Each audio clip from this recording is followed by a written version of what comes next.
Boa noite a todos. Graças a Deus conseguimos mais uma vez, né?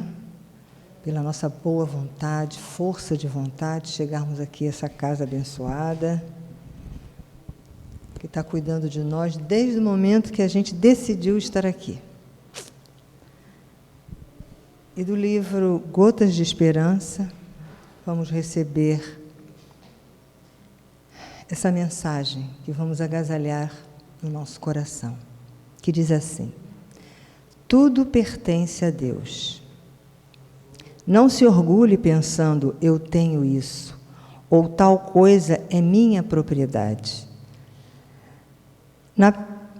Nada pertence a você, nem mesmo o corpo.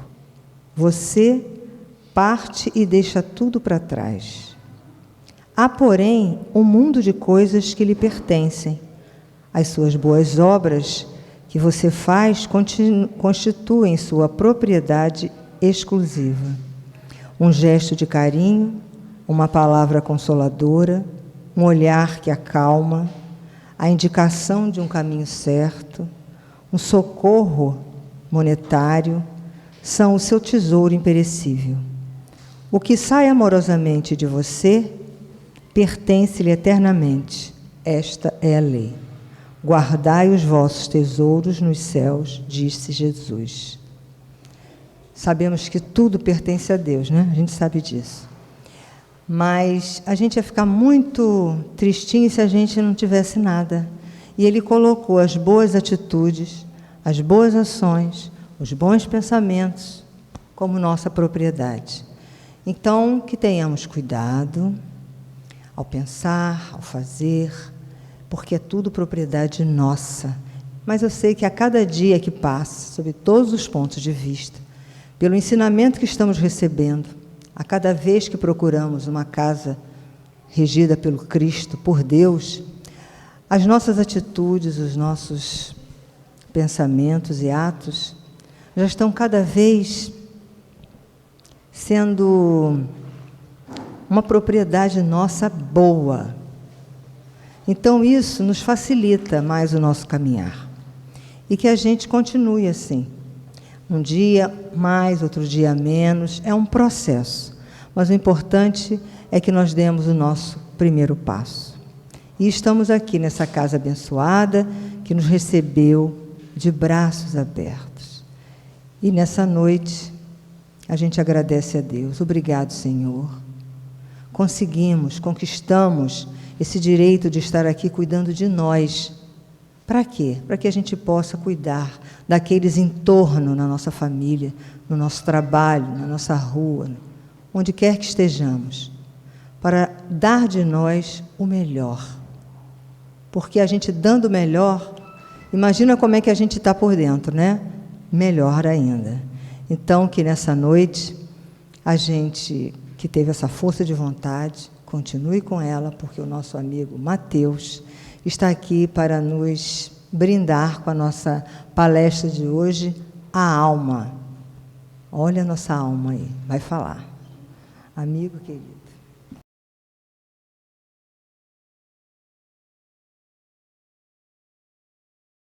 Boa noite, gente. Tudo bem? Tudo certo? Quero começar agradecendo a casa a oportunidade de estar aqui com vocês, deixar meu abraço fraterno individual a cada um.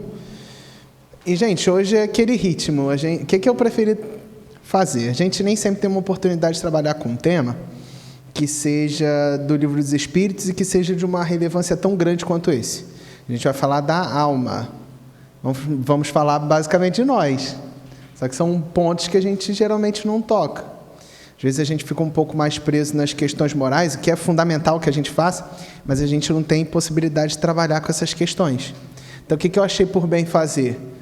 Vou comentar cada uma das questões, a gente vai avançando com o tempo, porque eu não preciso fazer uma didática melhor do que essa, porque Kardec estudou bastante para trazer para a gente uma didática afiada, e assim ele organizou as questões do Livro dos Espíritos. Então, as questões elas vão evoluindo, o ensinamento, e a gente vai poder também, de fato, esmiuçar esses pontos, até a gente conseguir alcançar o mérito total, que é entender o que é alma.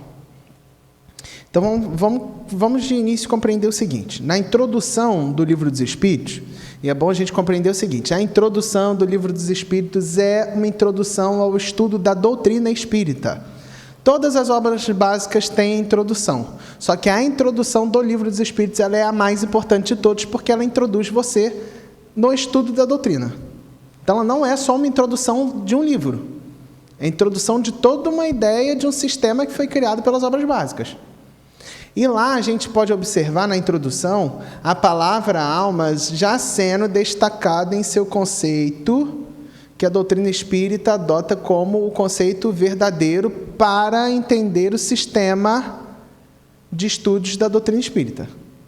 E lá na introdução a gente vai observar Kardec com um esforço didático enorme, expondo para a gente que a alma nada mais é do que o espírito ligado ao corpo físico, ou seja, encarnado. Aí vocês vão me dizer assim agora, você já está falando que a alma é o espírito quando ligado ao corpo, então você já pode ir embora que você já deu o tema da noite, mas é que tem outras nuances que a gente tem que trabalhar aqui. Não é tão simples assim. Eu virar e falar assim, a alma é o espírito ligado ao corpo, é a mesma coisa que eu ficar na beira de um rio, na superfície, e não conseguir ter a experiência de mergulhar nas suas belas águas. Por isso que a gente vai ter que trabalhar as questões todas aqui do Livro dos Espíritos. Na questão 134, Kardec já pergunta de cara o que é a alma. Ele pergunta, que é a alma? E os espíritos respondem, um espírito encarnado. Por quê? A doutrina convencionou que a alma, a ideia de alma vai ser quando o espírito estiver ligado ao corpo. Gente, é até bom a gente compreender o seguinte, como a doutrina espírita ela foi trazida no mundo ocidental, essa já era uma ideia corrente no mundo ocidental à época, da alma ser o espírito ligado ao corpo. Já era. Porque se a gente for parar um pouco mais para o mundo oriental, a alma tem outras conotações que a gente iria divergir do que a doutrina espírita trouxe para a gente. E talvez gerasse confusão cultural muito mais até do que intelectual, porque no intelecto você pode adotar uma ideia ou outra, porque tem alguns outros que, principalmente a oriental, entende muito a alma como se fosse um senso coletivo. A gente vai trabalhar com isso aqui nas questões. Como senso coletivo, a coletividade formaria a alma da Terra. Isso é até uma expressão que era muito usada antigamente. A gente vai observar isso aqui nas questões.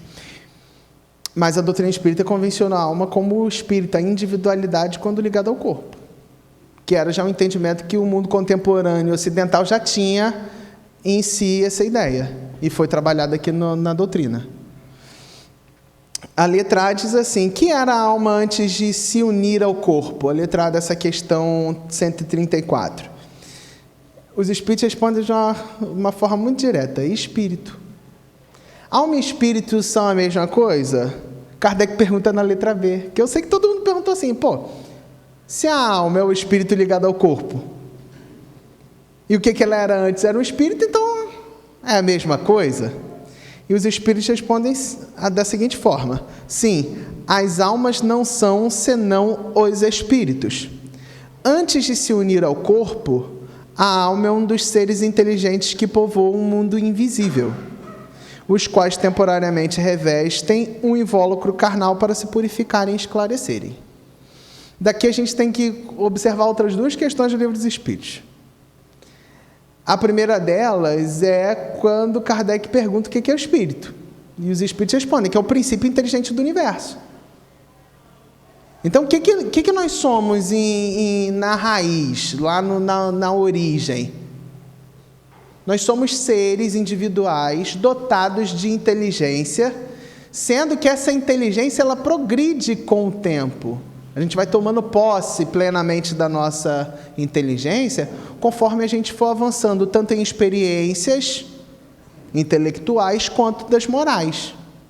E daí, gente, isso, assim, eu vou abrir esse parênteses, mas eu não vou poder aprofundar, porque no Livro dos Espíritos são outras muitas questões que trabalham esses temas. Mas no Livro dos Espíritos, Kardec ganha bastante tempo em questões perguntando sobre a inteligência. De sorte que, se eu pudesse resumir aqui para a gente, resumiria da seguinte forma.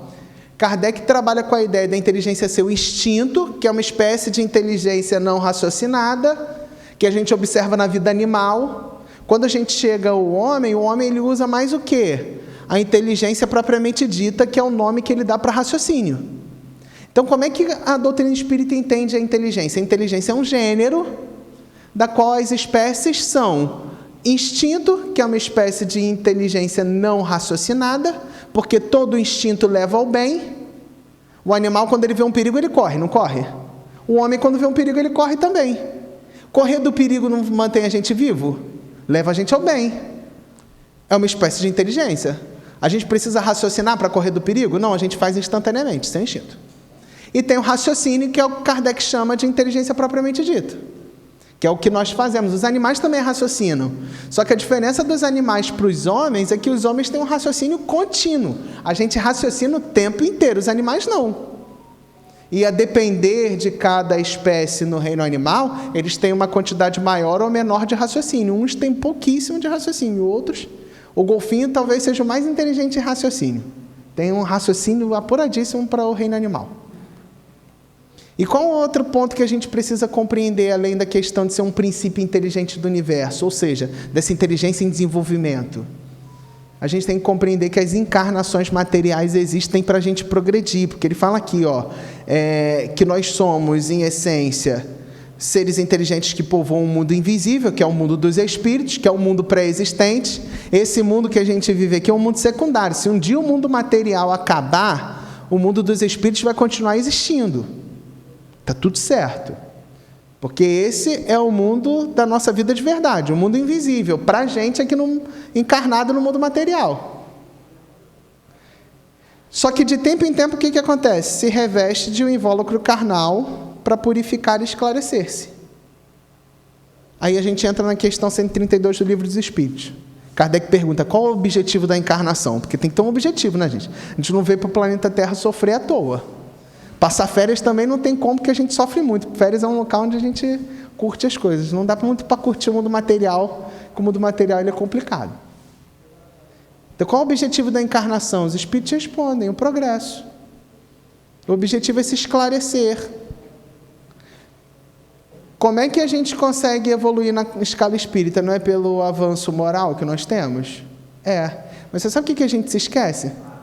A gente para e fica observando o Evangelho segundo o Espiritismo, a gente fica batendo naquela tecla da caridade, caridade, caridade. Eu acho isso excelente, só que a gente se esquece de que o que arrasta o progresso moral é o progresso intelectual. Eu preciso, primeiro, evoluir em intelectualidade para que depois eu evolua em moral. A ordem é essa. Por quê, gente? Por que será que é assim? Porque primeiro eu tenho que compreender para depois eu praticar. Não adianta, se eu não compreender, eu tentar colocar em prática, eu não vou acertar.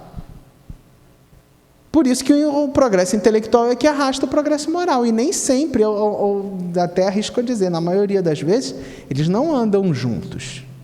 Eu passo um bom tempo com aquele conhecimento intelectual, tentando colocar em prática, até que chega um momento que eu consigo colocar em prática. Como é que eu passo por experiências para colocar em prática o conhecimento intelectual que eu tenho?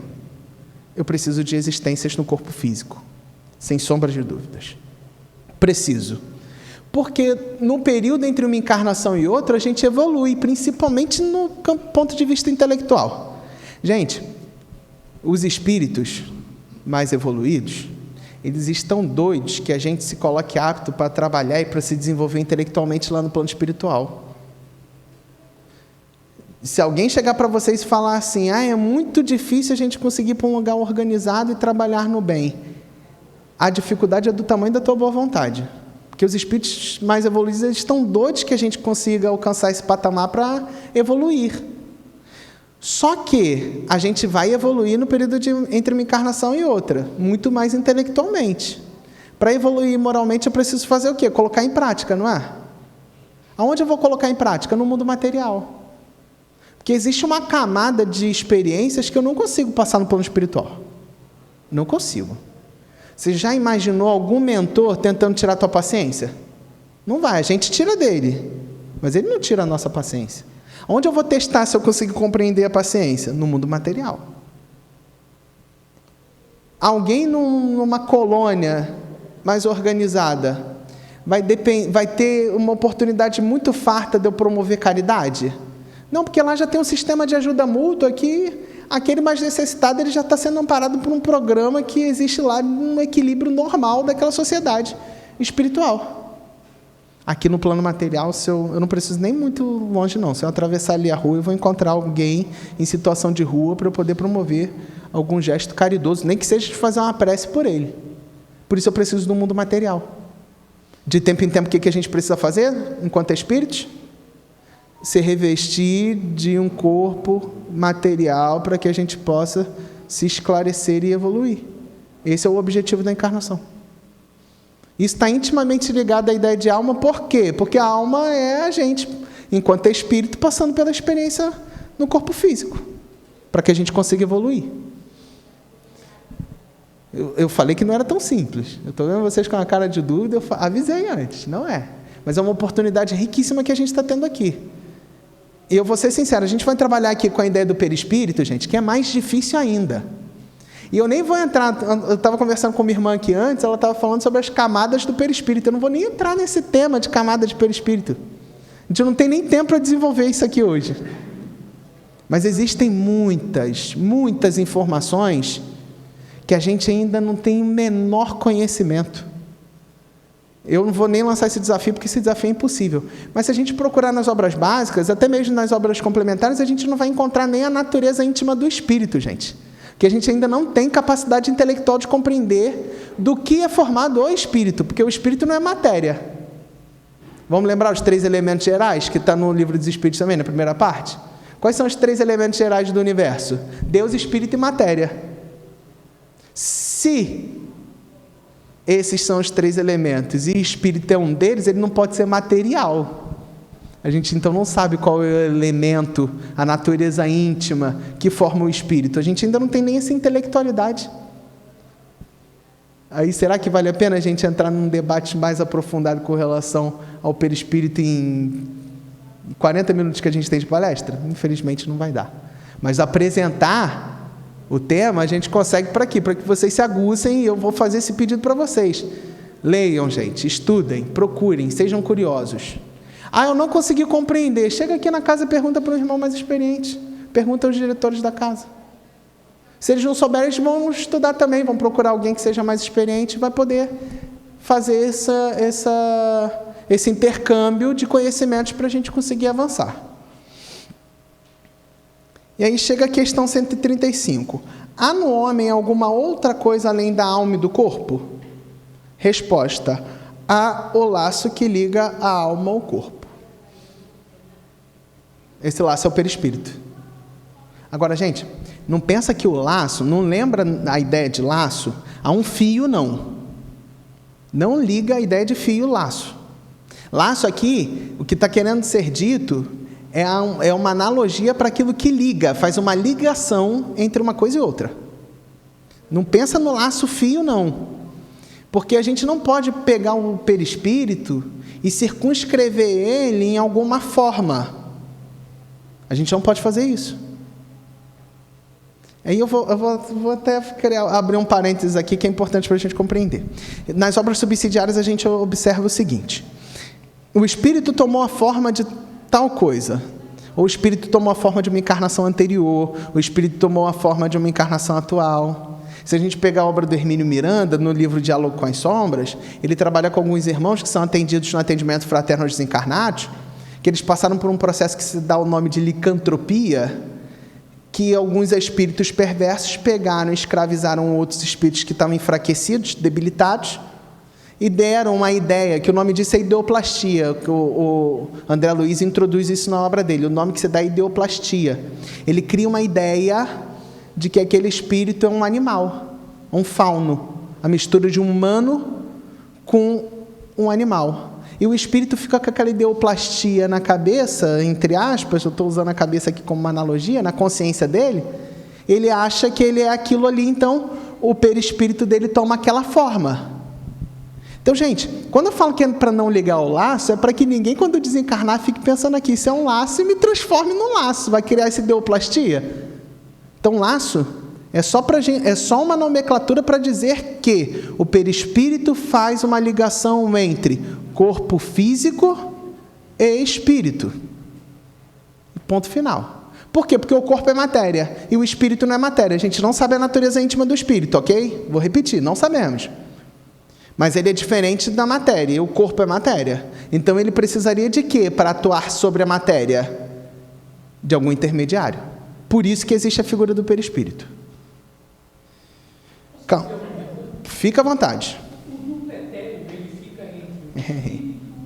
Tá bom. Eu falei que eu não ia entrar nas camadas do perispírito, mas o nosso irmão deu o nome. Porque assim, eu vou falar... Não tem problema. Fica tranquilo, não tem problema, eu vou te falar. O duplo etéreo, ele é a camada do perispírito mais próxima do corpo físico. É bom lembrar também que essas camadas do perispírito são ideias trazidas nas obras do André Luiz. Então, eu vou pedir para depois o senhor dar uma pesquisada, dar uma lida, porque é importante assim fazer. A gente está trazendo aqui noções gerais, mas o duplo etéreo, ele é a camada mais próxima do corpo físico.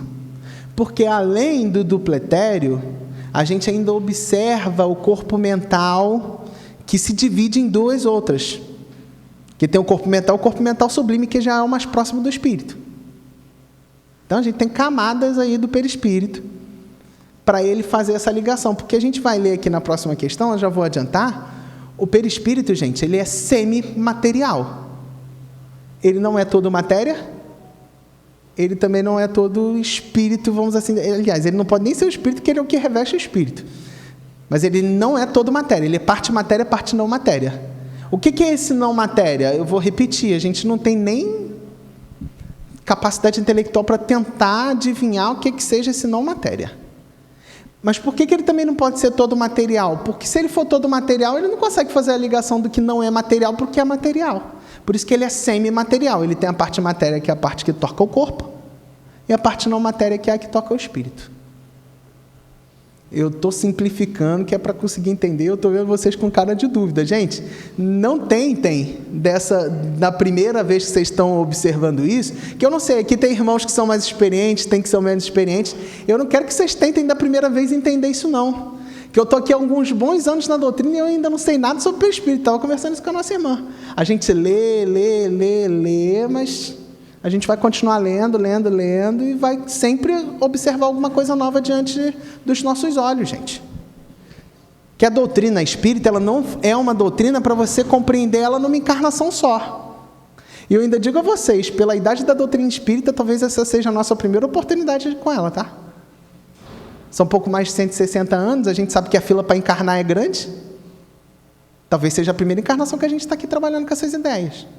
Pelo menos no mundo material. Então, não quero que, se for a primeira vez que vocês estão ouvindo esses termos, tenham o brio de ir lá e procurar. Não, agora eu quero entender o que é esse tal desse perispírito. Tem esse brio. Não desistam, não. Agora, também não tenta entender de uma vez só, porque, digo a vocês, a gente não vai esgotar isso aqui hoje, e talvez nem em uma encarnação a gente consiga compreender absolutamente tudo. E aí agora a gente entra no que o nosso irmão estava falando. Vamos lá. Letra A. De que natureza é esse laço? Os espíritos respondem: semimaterial. Isto é, de natureza intermédia entre o espírito e o corpo. É preciso que assim seja para que os dois possam comunicar-se um com o outro. Por meio desse laço é que o espírito atua sobre a matéria e reciprocamente. O que seguramente a gente pode dizer? Já estou trazendo aqui traduções que é para a gente poder conseguir compreender. O que seguramente a gente pode dizer, gente? A parte material do perispírito é fluido, porque fluido é matéria. Se a gente eu estou voltando do básico, que é do básico que a gente vai conseguir tirar a base. Se existem 3 elementos gerais do universo, Deus, Espírito e matéria, e o fluido não é Espírito nem é Deus, porque se a gente não sabe a natureza íntima do Espírito, né, de Deus, então, meu Deus do céu, não tem nem o que fazer. Mas se existem esses 3 elementos, e o fluido não é Espírito, e o fluido não é Deus, ele é matéria. Então, a parte material do perispírito é fluido. Para compreender fluido, aonde que eu tenho que ir? Não vou conseguir trabalhar com esse capítulo aqui hoje. Estou indicando para vocês fazerem a leitura depois. Até para verificar se o que eu estou falando é verdade ou não. Eu ponho a prova, não tem problema nenhum. Porque se eu estiver falando alguma besteira e vocês me corrigirem, vai ser um duplo benefício. Um de todo mundo conseguir se corrigir naquilo que está na obra básica, e outra de eu me corrigir também. Então, duplo benefício. Mas eu peço que vocês leiam lá depois, capítulo 14 do livro A Gênese. O capítulo 14 do livro A Gênese trabalha sobre fluido. O que é o fluido? O fluido é uma matéria, mas como é uma matéria? Aí Kardec vai lá e explica para a gente. O fluido é uma matéria que possui 3 estados, 2 básicos e um intermediário. Quais são os 2 básicos? Primeiro, ela pode ser, o estágio primeiro dela é um estágio imponderável. Aqui ao redor da gente está tudo poluído de fluido, tudo saturado de fluido. Por que a gente não está vendo fluido, a gente não está tocando fluido, não está sentindo fluido? Porque ele está num estado de imponderabilidade. O que é o imponderável? É aquilo que não impressiona os nossos sentidos. Nós, espiritualmente falando, estamos tocando esse fluido, mas para a matéria não fere os nossos sentidos. E esse é o estágio natural do fluido. Ele tem o outro estágio que é o ponderável. O ponderável é o quê? Esse meu corpo físico aqui, ele é fluido reunido. E matéria, porque a gente sabe pela física que tudo que é matéria são elétrons organizados vibrando em uma determinada frequência. É isso que forma a matéria. Isso aqui é um fluido em estado material, assim, ponderável, concreto. O que é o ponderável? É aquilo que toca os nossos sentidos. E existe o intermediário.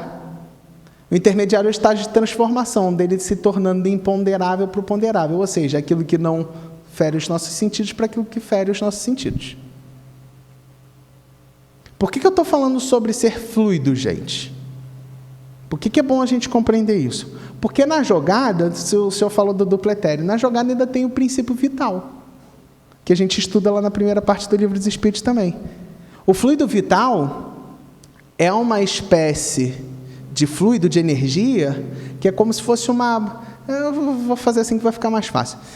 Sabe jogo assim de videogame? O boneco não tem aquela barrazinha de vida dele, que se ele fosse machucando muito, aquela barra de energia vai caindo? Isso é o fluido vital. A gente nasce com uma determinada quantidade de fluido para o nosso perispírito trabalhar com esse fluido. Conforme os anos vão passando e a gente vai se desgastando, esse fluido vai se reduzindo como se fosse uma barra mesmo de energia. Ele vai se reduzindo. Vai se reduzindo, até que chega o momento do quê? Do nosso desencarne. Nosso desencarne, gente, é o corpo que perdeu o teu prazo de validade, reduziu-se o fluido vital até 0. Esse fluido vital é necessário para o perispírito, que faz a ligação entre o espírito e o corpo, atuar sobre a matéria. Por isso que precisa, gente, dessa parte material, desse fluido. No próprio Livro dos Espíritos, no Livro dos Médiuns também, quando a gente trabalha com as manifestações físicas, a gente consegue compreender como é que o espírito atua sobre a matéria. Como é que o espírito atua sobre a matéria, gente? Ele reúne uma quantidade de fluido, enche o objeto e movimenta o fluido. Ah, ele pega com a mão? Não, ele não pega com a mão. Não, o ectoplasma é uma outra situação. A gente pode dar um nome só de fluido, porque a gente não tem um nome específico para isso. Dá um nome de fluido. Mas na manifestação física, por exemplo, sabe a mesa girar? A mesa girar é uma manifestação física. O que o espírito fez? Ele entranhou o objeto de fluido, só que não é a mão dele girando. No capítulo 14 do livro A Gênese, Kardec explica como é que funciona. Como é que o espírito faz para movimentar o fluido? Pelo pensamento. Ele pensa que o fluido deve ir de um lugar ao outro, como o fluido entranhou aquele objeto, o objeto vai junto com aquele fluido que ele pensa que tem que ir para lá, para cá, para onde quer que seja. O exemplo que Kardec usa é o mesmo do que eu estou usando aqui agora da voz. Como é que sai o som articulado do meu aparelho fonador? As minhas pregas vocais, elas fazem um determinado movimento.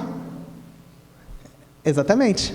O ar propaga o som desse movimento, porque se não fosse o ar, esse som articulado que se exteriorizasse, ele não ia ter condição de sair. não ia ter condição de ser percebido por nenhum de nós. Da mesma forma que o som precisa do ar para se propagar, o veículo de manifestação do fluido é o pensamento. Ele precisa que o pensamento dirija a ele, o fluido. Senão vai acontecer o quê? Ele vai ficar igual está o fluido universal que está aqui em volta da gente. Ele está ali parado, esperando que alguém manipule ele. Esperando. Ele vai ficar ali parado. Como é que funcionaria minhas pregas vocais? Ela ia ficar parada, não funcionaria. Eu precisaria do ar para poder fazer esse movimento e ele ser propagado à minha voz. Como é que o espírito atua sobre a matéria, gente? Por uma das potências que a alma tem. Vamos lembrar do Leon Denis, no capítulo 7 da terceira parte? Não, no capítulo 1 da terceira parte, ele trabalha sobre, no livro Problema do Ser, do Destino e da Dor, ele trabalha com as potências da alma. Uma das potências da alma é o pensamento. Então, pelo pensamento, o espírito vai dirigir a matéria. Utilizando-se do quê? Do fluido. Aonde tem o fluido? No que liga o perispírito ao corpo físico, que é o fluido vital. Lembrando que a parte material do perispírito, que é semimaterial, também a gente pode chamar de fluido porque ele está num estado imponderável. Se não for pelas vias mediúnicas, a gente não consegue enxergar um perispírito. Não conseguimos. Materialmente falando, com esse globo ocular que a gente tem aqui do corpo físico, a gente não enxerga a olho nu o perispírito. Por quê? Porque ele não consegue ferir os nossos sentidos. Mediunicamente consegue, mas aí é um outro processo que outro dia, a gente trabalhando com o tema de mediunidade aqui, a gente toca nesse assunto. Compliquei ou descompliquei? Acho que complicado já estava mesmo, né, gente? Pelo menos eu trouxe todas as informações que eu poderia trazer sobre o assunto, né? Então, vamos lá. Me pediram, gente, para eu ir até 8h40, para eu poder deixar 10 minutos de perguntas.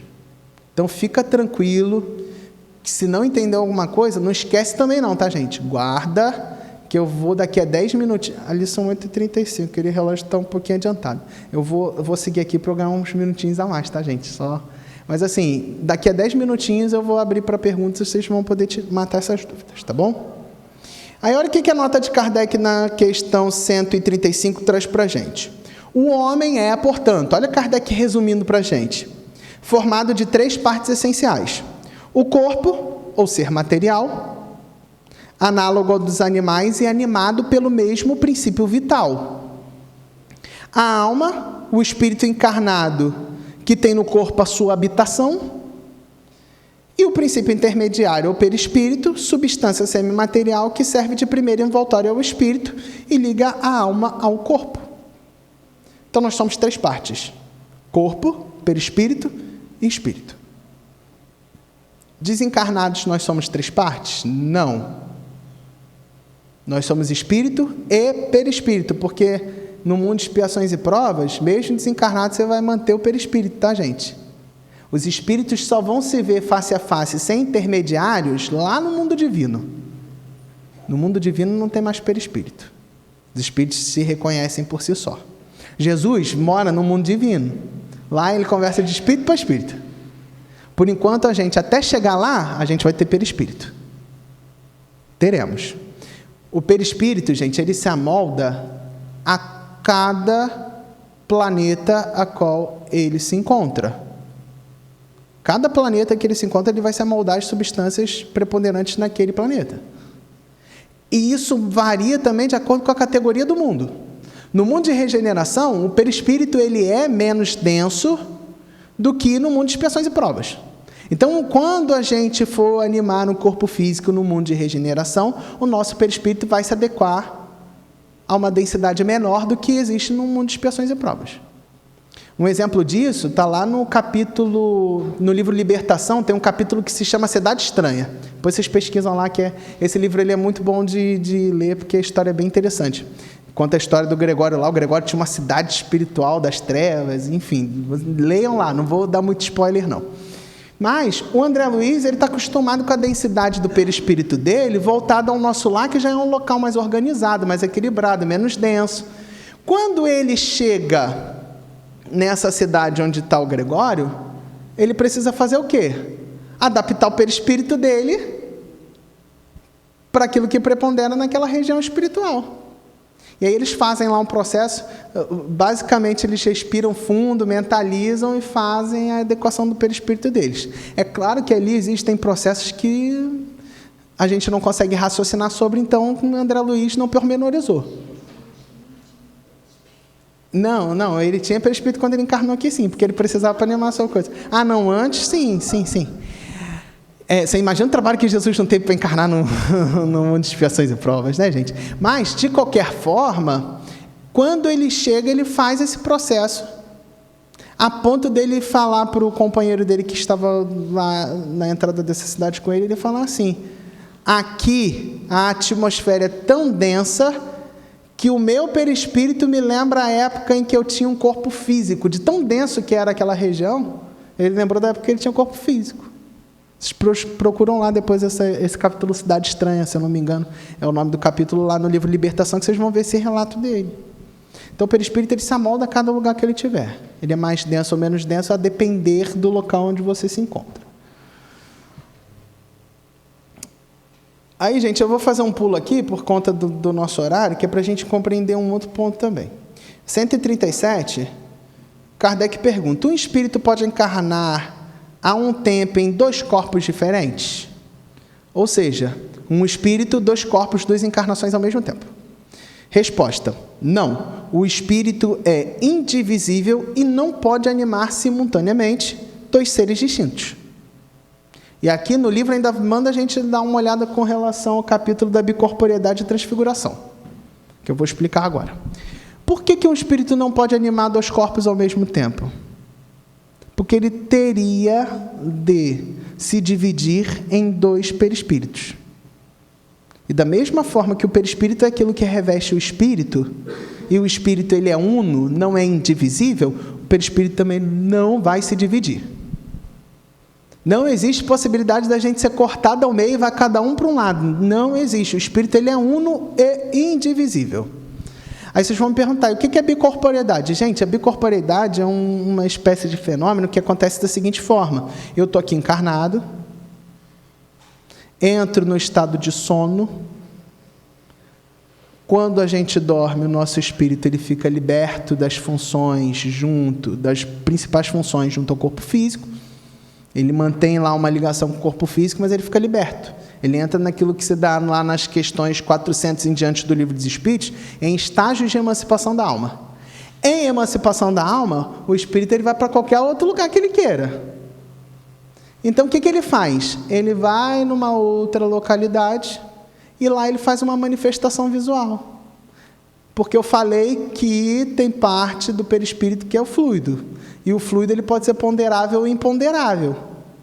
O que esse espírito faz? Mesmo liberto do corpo, ele em outro local ele torna o fluido do perispírito dele ponderável.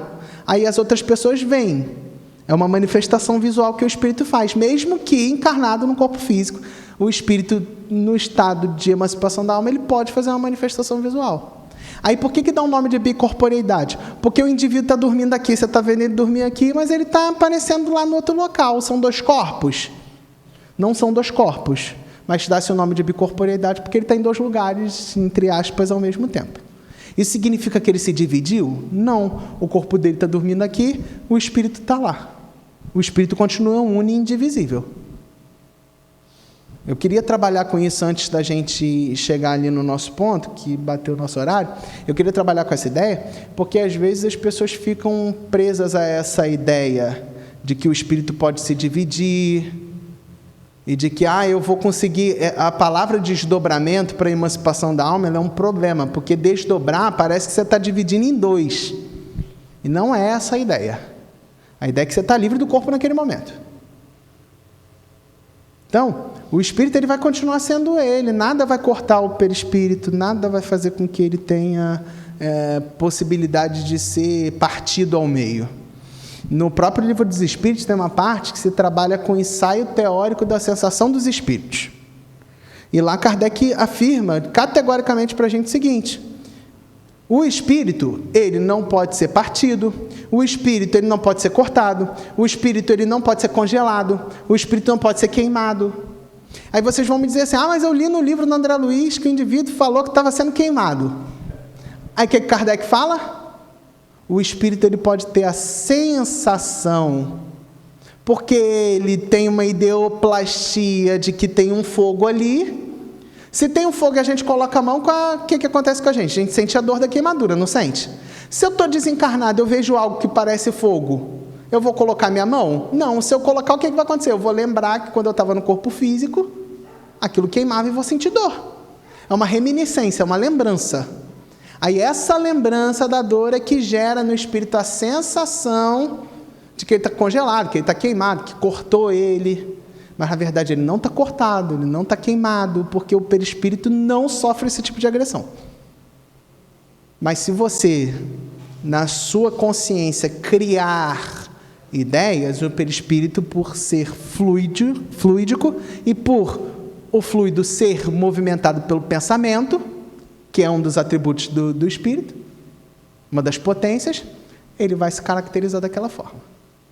E aí eu recebi uma vez, só para encerrar, eu recebi uma vez uma comunicação numa reunião mediúnica para dialogar com o espírito, que ele alegava que ele estava com a cabeça dele na mão.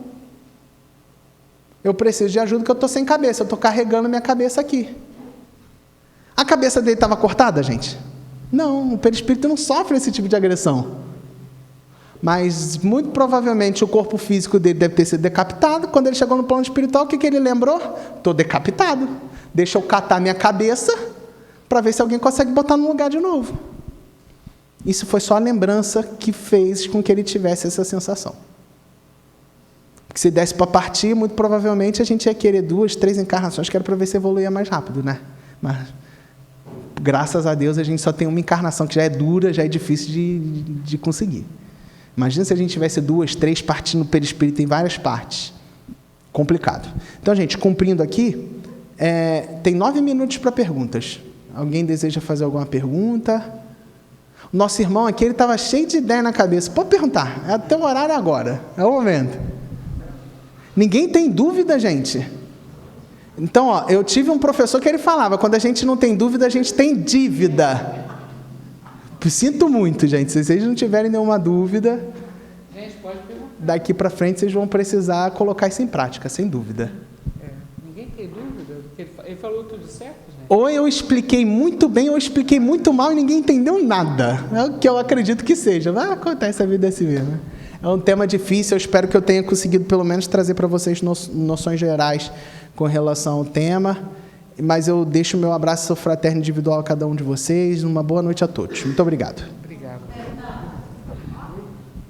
Pode perguntar. Boa noite, irmã. Pode acontecer uma pessoa está dormindo em outro bar, né? Aí naquela hora, a mesma hora, eu pensei a pessoa no seguinte. Eu fui atrás da pessoa, a pessoa sumiu. Aí eu falei, você vinha aqui hoje? Eu falei assim, não, estava lá e ela não dormia. Pode acontecer? Pode acontecer, o nome disso é bicorporeidade. A pessoa está dormindo lá em Realengo, mas o espírito veio para o Lins. E quis aparecer, fazer uma manifestação visual. Aí apareceu. Então, acontece. Por quê? Porque o espírito, o perispírito, ele tem a camada dele de fluido, e esse fluido ele pode se tornar ponderável. Eu vou indicar para vocês mais uma leitura. No Livro dos Médiuns tem um capítulo das manifestações visuais, que dá base para o capítulo da bicorporeidade e transfiguração. Lá Kardec expõe, até mesmo com caso concreto, de espíritos que, ao fazerem a manifestação visual, aquela manifestação visual é como se você estivesse falando com o corpo físico, porque o corpo emite calor, você tem a sensação da respiração, tudo igualzinho como se fosse aqui esse corpo de carne. Mas não é. É o perispírito que se tornou visível naquele momento. Para quem não estuda a doutrina espírita, deve pensar assim, esse pessoal está viajando em ficção científica, mas não é. Isso é a mais pura verdade. E para quem diz que não acontece, está aí nossa irmã que não deixa de mentir e trouxe para a gente um relato que aconteceu com ela. Eu conheço vários casos também. Eu conheço casos de a pessoa falecer e a pessoa ver na rua a pessoa passando, carne e osso, assim. Tem 1000 situações, né? Tudo isso é possível. Nós não podemos esquecer que nós somos espíritos, né?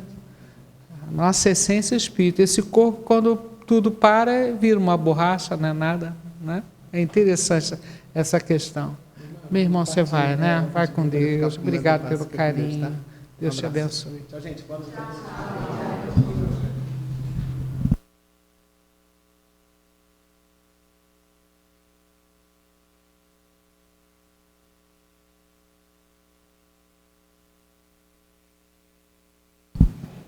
Gente, estudar é muito bom, né? Conhecer as coisas, as leis divinas, né? Não existe nada, como disse na segunda-feira passada, não existe milagres. Existem leis que nós ainda não conhecemos, né? E é bem interessante o que o nosso irmão trouxe hoje para nós. Nós precisamos entender a nossa dimensão espiritual. Entender que nós somos espíritos. Quando nós estamos aqui na matéria, nós chamamos esse espírito de alma, né? Se eu estou encarnado, eu falo alma. Se eu estou no plano espiritual, eu falo espírito, né? Mas, na verdade, todos nós somos espírito. Um dia essa matéria fica inerte, volta para a Terra, né? Então, é uma bênção de vida divina a oportunidade de estarmos aqui para passar por experiências importantes para a nossa evolução. Simples assim.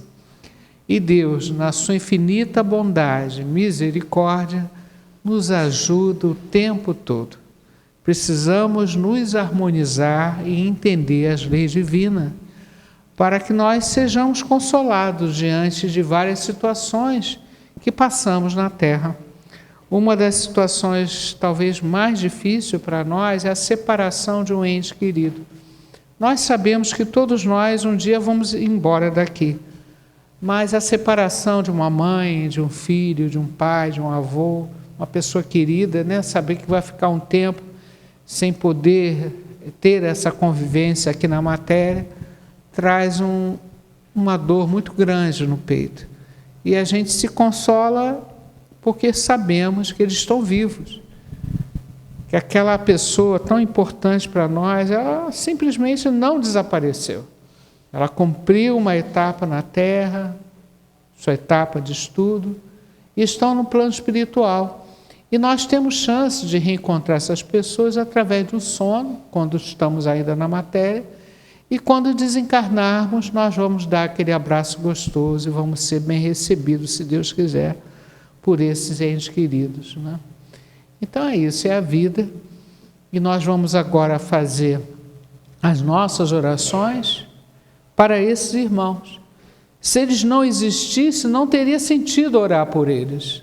Eles existem, eles mantêm a sua individualidade, eles estão em sintonia conosco. Então nós vamos orar para eles e eles vão receber o nosso carinho. Imagina a alegria deles saber que nós aqui da Terra estamos orando por eles, torcendo por eles, e eles com certeza torcendo por nós, né? Então vamos lá. Para todos os nossos entes queridos, para todos os nossos irmãos que estão do outro lado da vida, né? Para todos os nomes que nós colocamos na caixinha de prece, para todos os nomes que estão no nosso coração, para tantos irmãos que nós não conhecemos, as nossas companhias espirituais, irmãos que estão precisando de ajuda no plano espiritual, a nossa oração humilde dessa casa, de todos nós, parte em direção a esses corações. Primeiramente ao coração de Jesus, que vai energizar a nossa prece e vai levar com muito mais energia esse carinho a esses irmãos queridos. Simples assim. O pensamento é o veículo do sentimento. Então nós estamos aqui vibrando com carinho por todos eles. Pai nosso, que estais no céu, santificado seja o vosso nome, venha a nós o vosso reino, seja feita a vossa vontade, assim na terra como no céu. O pão nosso de cada dia nos dai hoje, perdoai as nossas ofensas, assim como nós perdoamos os nossos ofensores, mas não deixeis cair em tentação, livrai de todo mal. Graças a Deus. Ó Pai de infinita bondade, precisamos de segurança, de fé, de esperança, para enfrentarmos as situações de ensino na nossa vida. Porque o Pai Celestial é um grande educador. Então pedimos que a nossa prece chegue a esses corações e leve muita paz, muita harmonia, muita alegria, muita força no nosso coração nessa prece para esses irmãos queridos. Que Deus abençoe a todos. E continuando nessa nossa energia, nós o tempo todo estamos respirando e vibrando. Nós o tempo todo estamos jogando energia para fora, não é isso? E isso forma um campo magnético em nós. Basicamente, o nosso corpo é água, né? E essa água ela tem um poder de carregar muita coisa, de produzir várias situações dentro de nós, e nós irradiamos isso para fora. Cada um de nós tem essa capacidade de irradiação. Tomara que seja sempre, nas 24 horas, uma boa irradiação, né? Mas nem sempre é assim, porque nós somos espíritos imperfeitos. Às vezes, baixamos a frequência. Mas nós, espertamente, rapidamente, elevamos a vibração. Opa, o que eu aprendo com Cristo? Então, eu tenho que estar em sintonia com as energias boas. Aí eu me torno um polo de força espiritual positiva. E todos nós que conhecemos um pouquinho da doutrina espírita, das leis divinas, podemos agir agora como Jesus nos ensinou. Vós sois deuses, vós sois o sal da terra. Vocês, todos nós, temos luzes dentro de nós. Deus nos criou com muito amor. Então, tudo isso está aqui dentro de nós. Nós temos que acreditar, valorizar as nossas conquistas e irradiar tudo de bom para fora. E nós vamos somar essas energias agora. Nós vamos transformar esse ambiente em uma energia tão especial. E aí a espiritualidade superior vem em resposta, porque está localizando nessa casa, lá do alto que eles estão, localizando uma energia bonita, pessoas se esforçando, não tem ninguém perfeito aqui não, mas Deus reconhece em nós o nosso esforço para nos tornarmos pessoas melhores a cada dia. Então nós todos aqui juntos estamos formando uma energia maravilhosa. Essa energia abençoada por Deus não fica só aqui. Ela vai para onde? Para onde a gente quiser. E o primeiro laboratório que nós temos aqui na Terra é aonde? É o nosso lar. É onde a gente se encontra com pessoas de outras vidas, com situações delicadas que temos que resolver. Então, nessa hora, nós precisamos abençoar a nossa casa, não é isso? Então, vamos fazer as nossas irradiações. Todos os endereços que nós colocamos na caixinha de irradiação, todos os endereços que estão aqui na nossa mente, no nosso coração, a nossa casa, nesse momento, possa receber essa luz maravilhosa, enriquecida pela luz superior, entrando pela porta da frente e abençoando todas as pessoas que lá estão, né? Levando uma luz de limpeza, porque onde entra a luz, a escuridão vai embora. Então, nesse momento, a irradiação, e nós temos uma equipe responsável por isso, vai levar esse carinho, esse amor à nossa casa, ao nosso ambiente de trabalho, onde a casa dos nossos familiares, a nossa comunidade, ao nosso Rio de Janeiro, que precisa tanto de amor, ao nosso Brasil, a nossa terra escola querida, a todo o universo. Muita energia superior, abençoando a todos. Graças a Deus. E uma outra coisa importante, né? que nós aprendemos na doutrina é saber que o pensamento, ele constrói ou destrói, né? Nós precisamos nos amar um pouco mais, precisamos valorizar o nosso esforço, acalmar a nossa mente, o nosso coração, para termos o que? Saúde. Saúde espiritual, mental, física, começa na mente, começa na força de vontade, na alegria de viver. Então, vamos pedir a Jesus, vamos pedir a Bezerra de Menezes, a equipe médica dessa casa que é linda, que trabalhe a nossa alma, os nossos sensos de força, nos ajude a superar as nossas dificuldades, não é isso?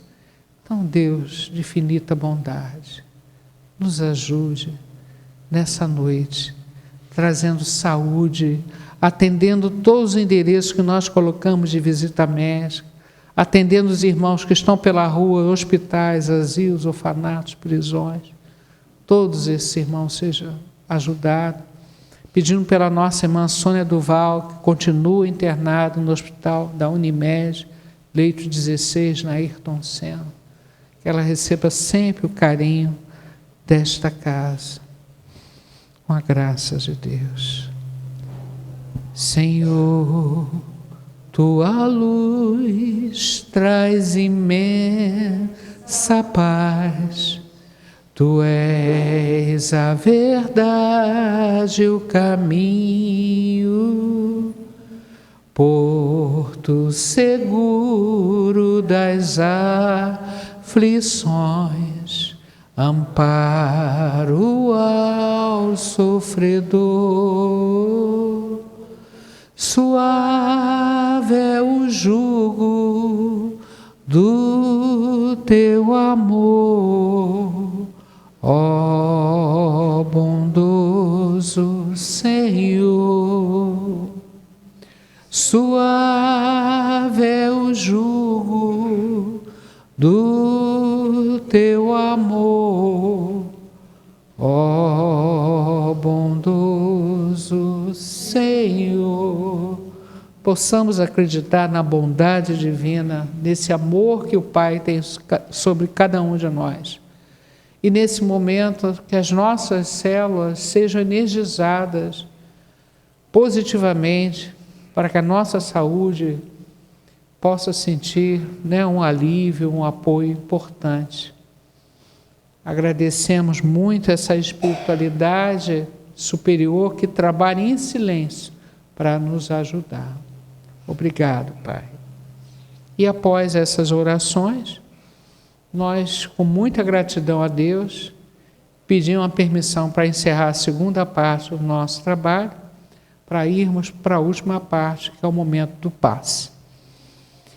Que Deus nos abençoe, nos proteja no retorno aos nossos lares, com muita alegria, com muito amor, agradecendo aos mentores da casa, né? E agradeço a vocês, porque vocês fizeram parte desse trabalho. Vocês apenas não estão sentados aí, escutando, aprendendo, vocês estão se doando também. Então, muito obrigada pela presença de cada um de vocês. E divulguem a nossa casa. Nós temos um Instagram que está muito bacana, possamos participar, né, acompanhar.